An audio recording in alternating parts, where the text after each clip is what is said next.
Bismillahirrahmanirrahim. Assalamualaikum warahmatullahi wabarakatuh. Selamat bertemu lagi anak-anakku di acara Sirah pada pertemuan yang ketiga ini, di mana kita masih harus belajar dari rumah. Pada pertemuan yang ketiga ini Mister mau membahas tentang Iqra dan Ramadan. Tapi sebelumnya Mister mau mengulang yang pertemuan kedua kemarin, yaitu tentang Gua Hira. Ya, ketika Nabi Muhammad lagi bertahanus di Gua Hira pada umur yang ke-40, wahyu turun pertama kali kepada beliau, dan ayat yang turun adalah 5 ayat pertama surat Al-Alaq. Surat 5 ayat tersebut bunyinya adalah A'udzubillahi minasyaitonirrajim, Bismillahirrahmanirrahim, Iqra bismi rabbikal ladzi khalaq, khalaqal insana min 'alaq, Iqra wa rabbukal akram, alladzi 'allama bil qalam, 'allamal insana ma lam ya'lam. 5 ayat pertama surat Al-Alaq. Nah, pada hadis diceritakan lebih rinci bagaimana wahyu pertama ini turun kepada Muhammad. Dari hadis riwayat Bukhari dan Muslim disebutkan yang pertama kali diturunkan dari Al-Quran, sebagaimana dalam hadis sahih riwayat Aisyah radhiyallahu anha, ia berkata, wahyu yang pertama kali turun kepada Rasulullah adalah mimpi yang baik dalam tidur. Tidaklah beliau melihat mimpi melainkan seperti waktu subuh. Selanjutnya beliau menyukai kesendirian. Beliau terbiasa menyendiri di Gua Hira, lalu beribadah di dalamnya selama beberapa malam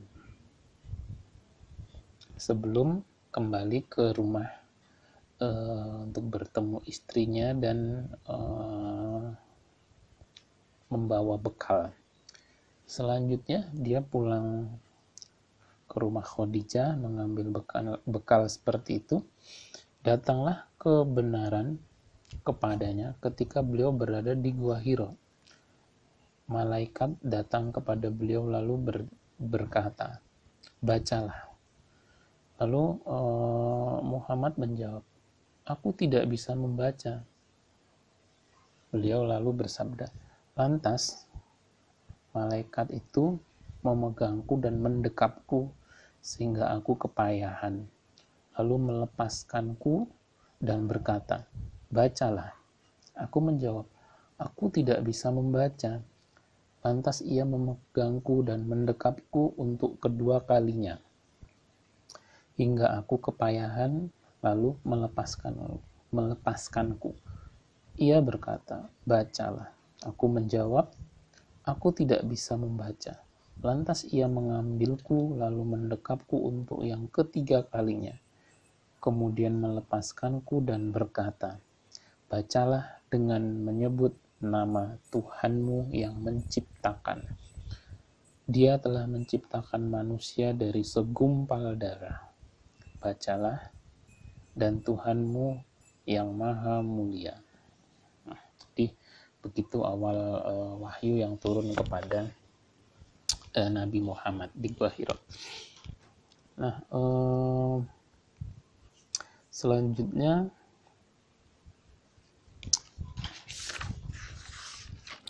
dari 5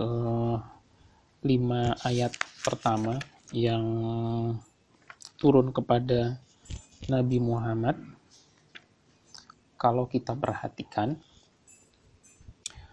kata pertama yang turun adalah kata perintah.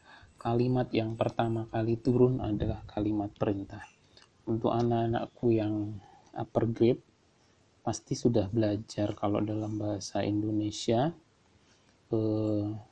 biasanya itu kalimat pertama yang diajari adalah jenis kalimat berita. Baru setelah itu nanti kalimat perintah itu belakangan setelah kalimat berita.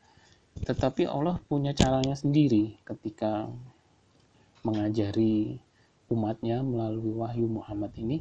Kalimat pertama langsung kalimat perintah. Ya, Iqra bismi rabbikal ladzi khalaqa. Nah, dari hadis yang sudah dibacakan tadi, Muhammad itu menjawab, aku tidak bisa membaca sampai diulangi 3 kali, karena memang Nabi Muhammad ini tidak bisa baca tulis, tetapi itu bukan kekurangan atau aib yang ada pada diri Muhammad, tetapi memang dijaga oleh Allah supaya Muhammad itu tidak bisa membaca dan menulis, karena nanti beberapa tahun kemudian ketika beliau sudah berdakwah kepada kaumnya, beliau itu dituduh oleh orang-orang yang mengingkarinya bahwa beliau itu tukang mengarang cerita, suka membuat-buat cerita. Nah, dengan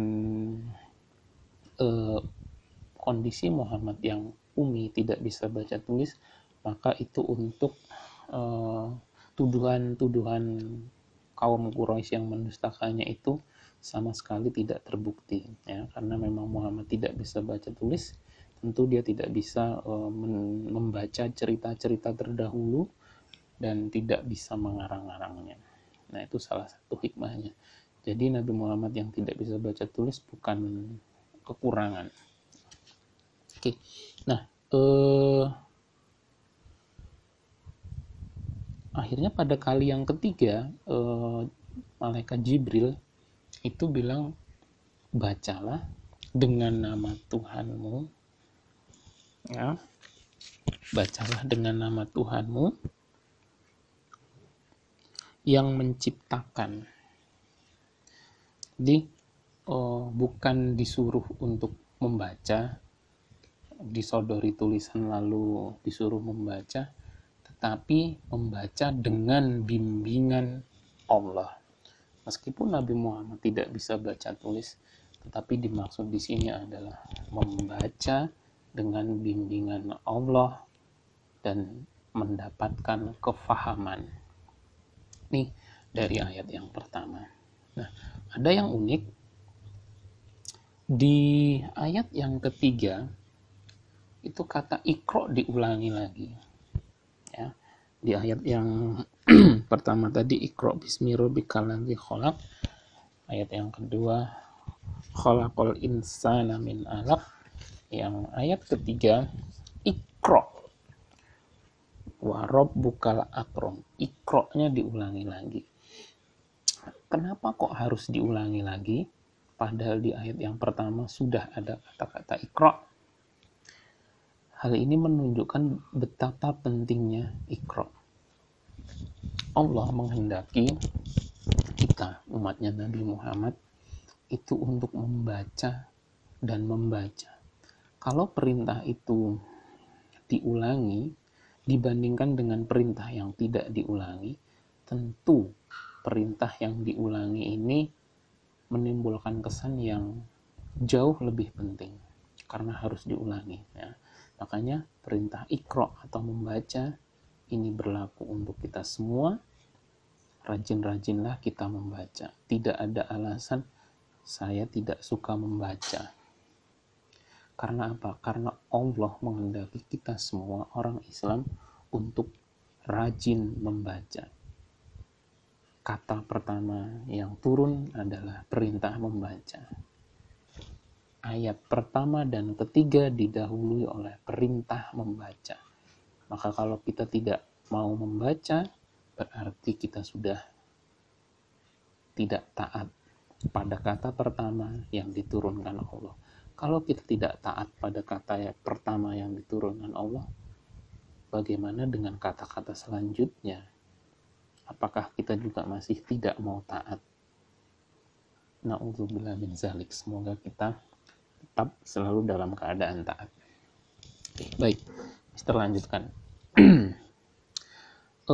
Perintah Iqra bismi rabbikal ladzi khalaq tadi menghendaki kita kalau membaca apapun itu harus diniatkan untuk Allah, ya.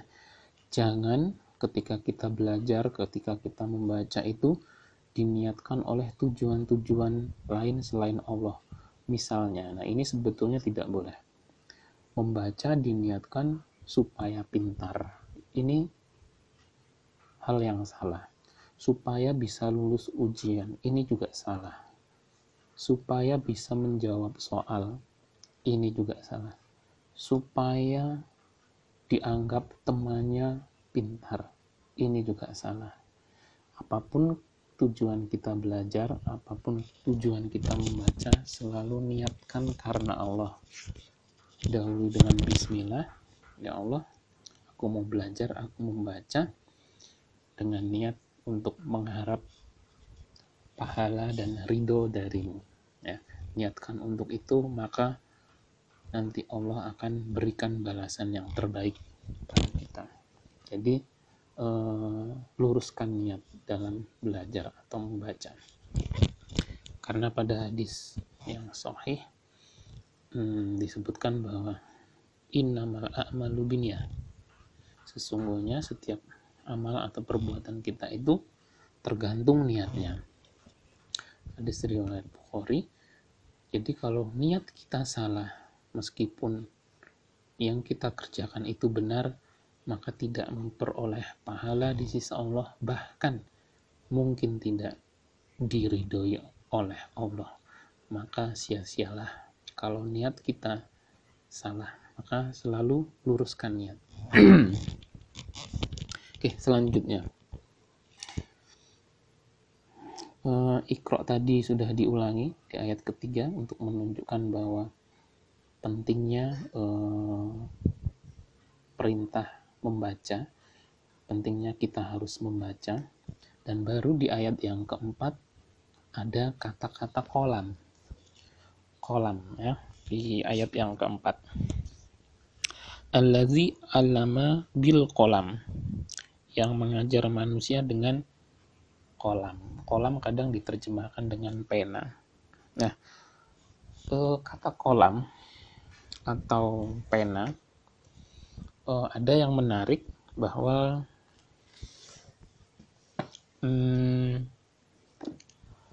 pada hadis riwayat Abu Daud, Tirmizi, dan Ahmad disebutkan bahwa hal yang pertama diciptakan oleh Allah adalah kolam. Lalu Allah berkata kepada kolam itu, tulislah.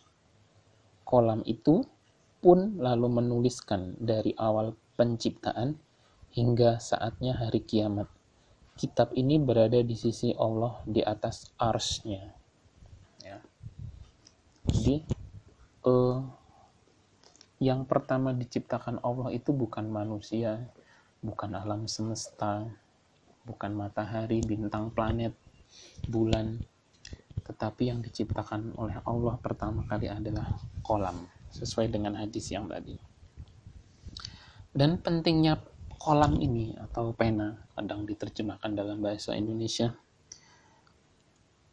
kata kolam dijadikan juga nama surat. Ya, ada dalam Al-Quran surat Al-Qalam. Ya.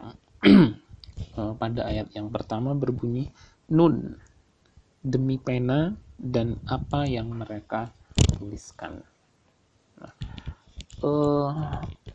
Allah memilih kata pena ini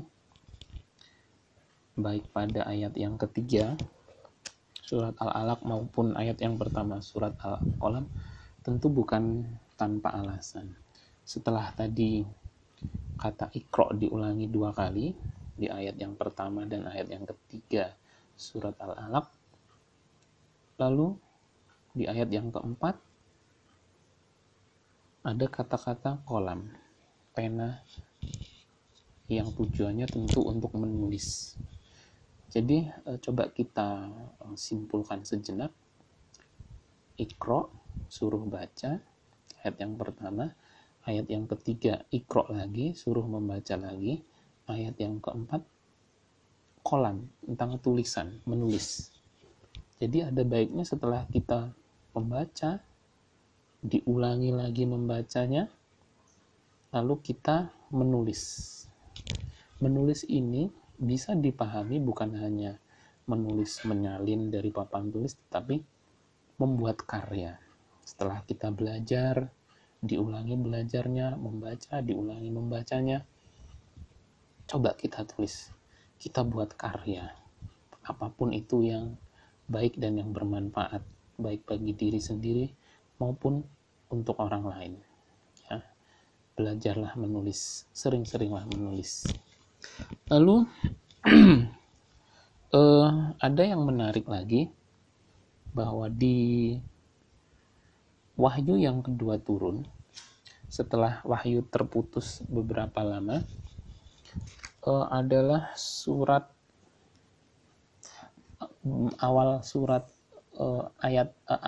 awal-awal ayat surat Al-Mudaththir. Ya, coba kita lihat ya.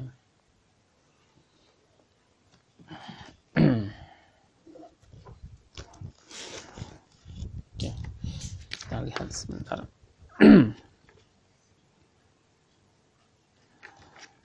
Nah, ini dia. Kita baca dulu surat Al-Mudaththir-nya. A'udzubillahi minasyaitonirrajim. Bismillahirrahmanirrahim. Ya ayyuhal mudaththir, kum fa'anzir wa rabbaka fakabbir wa thiyabaka fatahhir. Hai orang-orang yang berselimut, bangunlah, lalu berilah peringatan, dan Tuhanmu agungkanlah, dan pakaianmu bersihkanlah. Nah, ini adalah wahyu yang kedua yang turun kepada Muhammad setelah wahyu yang pertama 5 ayat surat Al-Alaq tadi. Setelah itu wahyu agak terputus beberapa lama sampai turunlah pada wahyu yang kedua ini, surat Al-Mudaththir. Nah, ada cerita bagaimana turunnya wahyu yang kedua ini. Ini diriwayatkan oleh hadis riwayat Muslim. Ketika aku tengah berjalan, tiba-tiba aku mendengar suara dari langit. Lalu aku pun mengarahkan pandangan ke arah langit. Ternyata ada malaikat yang pernah mendatangiku di Gua Hira. Tengah duduk di atas sebuah kursi melayang antara langit dan bumi. Aku sangat terkejut sehingga aku pun tersungkur ke tanah. Kata Nabi Muhammad, aku pun pulang menemui istriku Khadijah dan mengatakan, selimutilah aku. Mereka pun menyelimutiku, dan lalu turunlah ayat. Ya ayyuhal mudaththir, kum fa'anzir wa rabbaka fakabir wa siyabaka fatahhir warrujza fabajur. Nah, ini ceritanya turunnya wahyu yang kedua, ya, yaitu awal surat Al-Mudaththir, ayat-ayat awal surat Al-Mudaththir.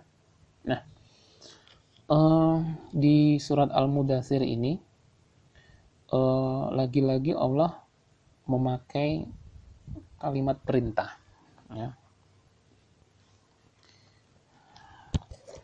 Wahai orang-orang yang berselimut, bangunlah, berilah peringatan. Ya. Nah, sekarang kita coba hubungkan lagi dengan 5 ayat surat Al-Alaq tadi. Pada surat Al-Alaq tadi, ayat yang pertama ada perintah bacaan, Iqra, bacalah. Di ayat yang ketiga, ada kata perintah Iqra lagi, bacalah lagi. Di ayat yang keempat ada kata kolam, pena, yang identik dengan menulis.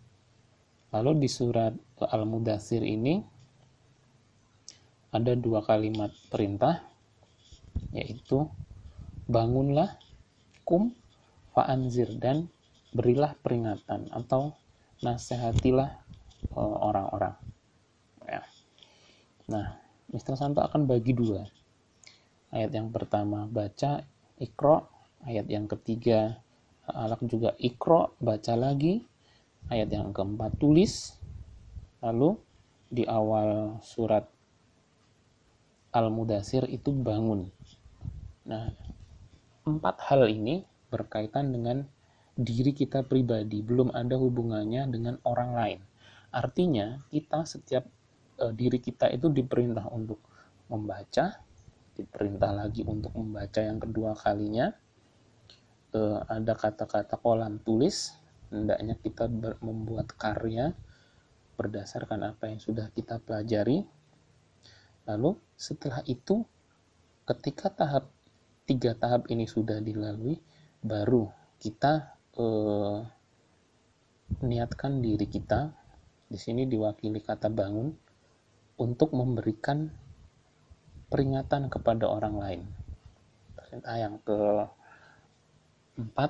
nasihati orang lain, fa'anzir, berilah peringatan atau nasihat kepada orang lain.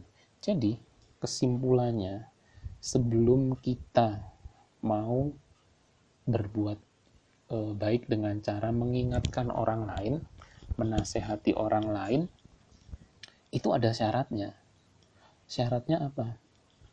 Kita harus membaca, diulangi membaca, kita harus membuat karya, menulis mungkin. Setelah itu baru kita niatkan diri kita untuk menasehati orang lain, baru menasehati orang lain. Nah, ini harus berurutan.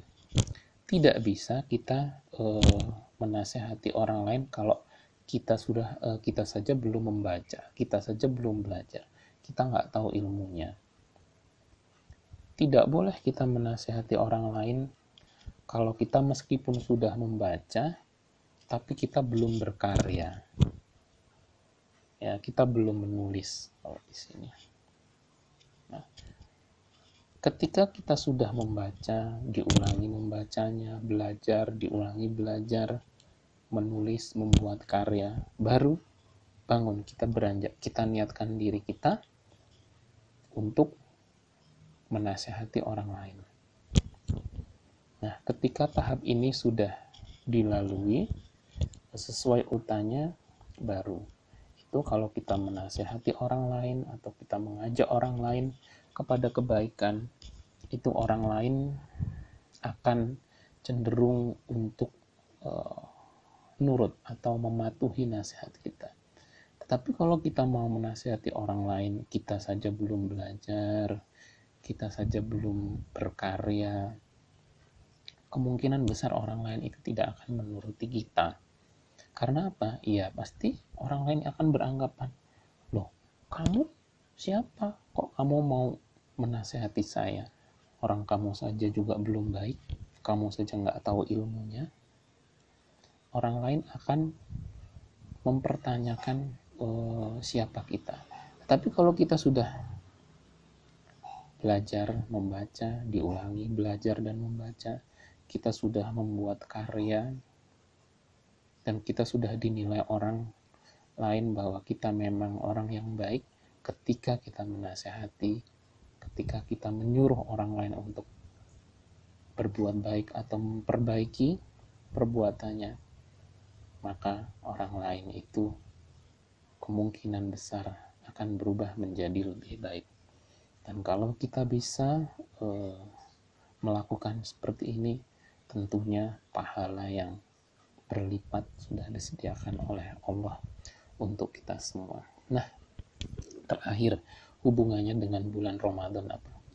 Nah, bulan Ramadan itu sering disebut Syahrul Quran, bulannya Al-Quran. Dahulu tokoh-tokoh Islam, ulama-ulama itu mengkhususkan diri ketika bulan Ramadan itu fokus ke Al-Quran. Jadi hal-hal lain selain Al-Quran itu agak mereka tinggalkan, mereka fokus ke Al-Quran karena mereka mencontoh Nabi Muhammad. Jadi Nabi Muhammad dulu setiap bulan Ramadan itu beliau membaca Al-Quran dengan bimbingan malaikat Jibril. Jadi setiap kali Ramadan satu kali khatam dari awal sampai akhir surat-surat di Al-Quran ya. Setiap tahun itu semua ayat yang turun itu diulangi membacanya oleh Muhammad dan dibimbing oleh malaikat Jibril.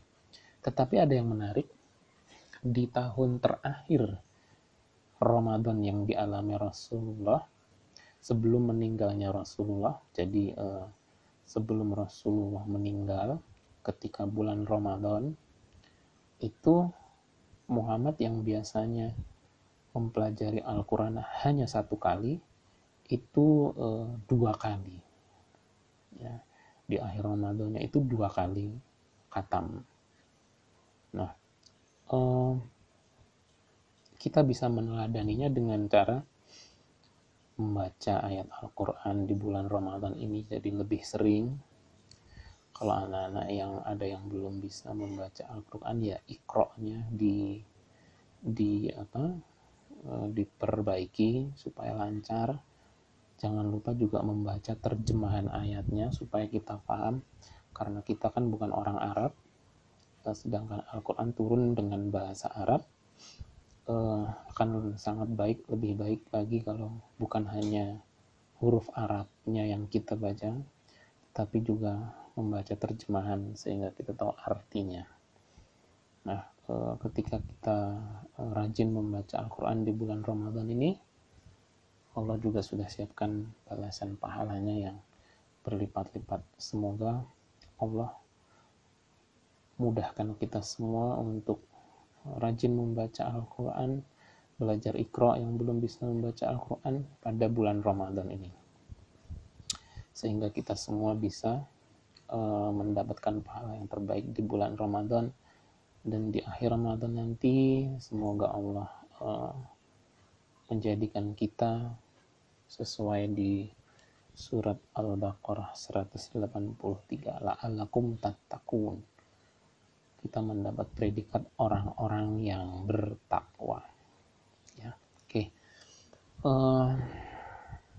Cukup sekian materi dari Mr. Santo pada pertemuan ketiga ini. Mudah-mudahan kalian bisa tambah ilmunya, bisa mempraktekkan, belajar membaca, diulangi belajar membaca, membuat karya, menulis, dan menasehati orang lain sesuai dengan urut-urutannya. Oke. Semoga Allah jadikan Ramadan kita ini salah satu Ramadan yang terbaik dalam diri kita. Jika ada kata-kata yang salah, Mr. Santo mohon ampun pada Allah. Jika ada yang benar itu pasti dari Allah. Oke, Mr. Santo akhiri. Subhanaka Allahumma wa bihamdika asyhadu an la ilaha illa anta astaghfiruka wa atubu ilaik. Wassalamualaikum warahmatullahi wabarakatuh.